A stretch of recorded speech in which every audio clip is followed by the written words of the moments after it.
SMIMER hospital ફરી વિવાદમાં। થાઈગલ મામલો હજી શમ્યો નથી ત્યાં વધુ એક વિવાદ આવ્યો સામે।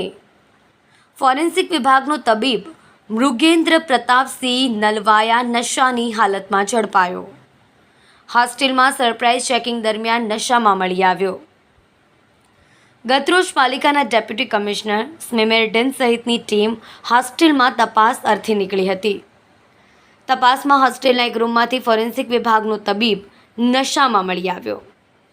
તબીબની આંખો લાલ જણાઈ આવતા શંકા જણાઈ આવી હતી, જે બાદ સ્મીમેર હોસ્પિટલમાં તપાસ કરતા નશો કર્યો હોવાનું પુરવાર થયું।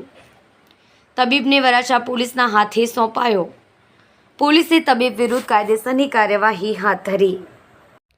કલ્પેશ રાણા સાથે જોતા રહો ન્યૂઝ 9 ગુજરાતી, સુરત।